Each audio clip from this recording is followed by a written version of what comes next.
Halo Bapak Ibu, para akademisi dan peneliti hebat di seluruh Indonesia.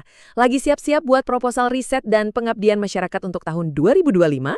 Wah, pas banget nih Anda datang ke tempat yang tepat. Kita akan kupas tuntas panduan resmi pendanaan dari kementerian. Biar persiapan Anda makin mantap. Yuk, langsung kita mulai aja. Jadi, biar gampang, kita bakal bedah panduan ini jadi 4 bagian utama. Pertama, kita pahami dulu kenapa program ini penting banget. Terus kita lihat apa aja sih peluang-peluang emas di program penelitian dan pengabdian masyarakat. Dan yang paling ditunggu-tunggu, kita akan tutup dengan gimana sih cara praktis buat ikutan. Oke, kita mulai dari yang paling fundamental dulu ya. Kita perlu paham gambaran besarnya. Soalnya, program ini tuh bukan sekedar bagi-bagi dana hibah loh, tapi ini adalah bagian dari sebuah misi besar riset nasional. Jadi, apa sih fondasinya? Nah, jawabannya itu ada di konsep yang pasti udah kita kenal semua. Tridharma perguruan tinggi. Ingat kan, undang-undang mengamanatkan setiap kampus punya 3 tugas utama: mendidik, meneliti, dan mengabdi pada masyarakat. Program pendanahan ini, ya inilah, alat utama pemerintah buat memastikan pilar kedua dan ketiga itu bisa berjalan maksimal dan berdampak. Dan tujuan akhirnya? Wah, ini ditekankan banget sama Pak Dirjen. Tujuannya adalah untuk menghasilkan invensi dan inovasi. Tapi bukan sembarang inovasi ya, inovasi yang bisa menjawab kebutuhan real masyarakat dan ujung-ujungnya meningkatkan daya saing bangsa kita. Jadi kata kuncinya bukan cuma riset, tapi riset yang berdampak. Jadi, bisa kita bayangin program ini tuh punya 2 kaki, 2 pilar utama yang saling menopang. Di satu sisi ada pilar penelitian, fokusnya di sini adalah menemukan hal-hal baru, mengembangkan ilmu pengetahuan dan teknologi. Nah, di sisi lain ada pilar pengabdian masyarakat, yang tugasnya adalah membawa hasil penelitian itu keluar dari lab dan kampus untuk diterapkan langsung demi kesejahteraan masyarakat. Dua-duanya sama pentingnya. Oke, sekarang kita zoom in ke pilar yang pertama ya, program penelitian. Biar lebih terarah, program ini dibagi jadi 2 skema besar. Ini mencakup semua jenis riset, mulai dari yang paling dasar sampai yang udah siap banget buat diterapkan. Nah, di skema penelitian dasar ini pilihannya banyak banget. Ini kayak gerbang masuk buat para peneliti. Ada skema buat dosen pemula yang mau bangun rekam jejak, ada juga dukungan penuh buat penelitian mahasiswa pasca sarjana. Buat yang lebih senior, ada skema penelitian fundamental dan kerjasama antar perguruan tinggi. Ini semua adalah fondasi untuk penemuan-penemuan besar di masa depan. Kalau tadi itu fundamental, sekarang kita ke skema penelitian terapan. Nah, di sini fokusnya udah beda banget. Udah ngomongin hasil yang konkret, yang bisa dipegang. Pilihannya ada 2. Riset yang luarannya berupa model, atau yang lebih canggih lagi, riset yang menghasilkan prototipe. Ini dia jembatan langsung dari riset ke industri.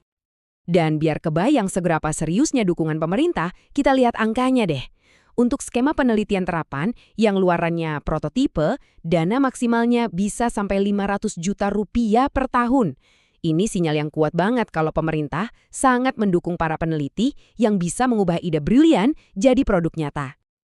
Oke, pilar penelitian udah. Sekarang kita pindah ke pilar kedua yang nggak kalah pentingnya, peluang pengabdian masyarakat. Disinilah inovasi dari kampus bertemu langsung dengan publik. Ada 3 skema utama yang dirancang khusus supaya hasil riset Anda itu benar-benar sampai dan berguna buat masyarakat luas. Yang pertama ada skema PBM atau pemberdayaan berbasis masyarakat. Sesuai namanya, ini fokusnya langsung ke komunitas, ke akar rumput. Ada program untuk pemula, ada kemitraan yang lebih dalam, bahkan ada yang khusus melibatkan mahasiswa secara aktif. Pendekatannya benar-benar dari bawah ke atas. Kalau tadi menyentuh masyarakat langsung, skema kedua ini fokusnya ke penciptaan nilai ekonomi. Yap, kita ngomongin kewirausahaan. Tujuannya adalah menumbuhkan jiwa wirausaha, baik lewat mahasiswa maupun dengan menggandeng langsung para pelaku usaha yang punya produk unggulan di daerahnya. Nah, yang terakhir ini skalanya lebih besar lagi. Ini bukan lagi ngomongin satu kelompok atau satu usaha, tapi satu wilayah. Di skema ini, perguruan tinggi bisa bermitra langsung dengan pemerintah daerah atau membangun desa binaan untuk memecahkan masalah pembangunan regional secara lebih terstruktur. Wow, peluangnya banyak banget ya, dari riset murni sampai pemberdayaan desa. Pasti sekarang pertanyaannya, oke, terus gimana cara daftarnya? Nah, kita masuk ke bagian yang paling praktis, tapi juga paling krusial, syarat dan proses pengajuannya. Oke, ini syarat wajib buat ketua pengusul. Anggap aja ini checklist pertama yang harus Anda centang. Anda harus dosen tetap, punya NIDN, NIDK, atau NUPTK. Wajib punya akun dan ID Sinta. Status di PD DIKT harus aktif. Dan yang terakhir, tidak sedang dalam status tugas belajar. Ini adalah fondasi administrasi yang nggak bisa diganggu-gugat. Nah, ini juga penting banget buat strategi tim Anda. Ada aturan main soal kuota pendanaan. Setiap dosen itu jatahnya maksimal 1 proposal sebagai ketua plus 1 sebagai anggota. Atau kalau mau jadi anggota semua, boleh 2 proposal. Jadi atur strategi kolaborasi Anda baik-baik ya. Dan kabar baiknya, semua keruwetan administrasi coba disederhanakan. Gimana caranya? Semuanya dipusatkan dalam satu portal online canggih namanya Bima. Tujuannya biar semua proses, dari mulai submit proposal sampai laporannya nanti, jadi lebih efisien, transparan, dan akuntabel. Jadi, alur di dalam Bima itu sebetulnya simpel kok. Cuma ada 4 tahap besar. Pertama, Anda ajukan usulan. Kedua, proposal Anda akan diseleksi. Ketiga, pengumuman penetapan pendanaan. Dan terakhir tentu saja, pelaksanaan program dan pelaporannya. Semuanya ada di satu sistem. Oke, kita sudah bedah semuanya, dari visi besar negara sampai ke cara klik di portal Bima. Sekarang bolanya benar-benar ada di tangan Anda, para peneliti hebat Indonesia.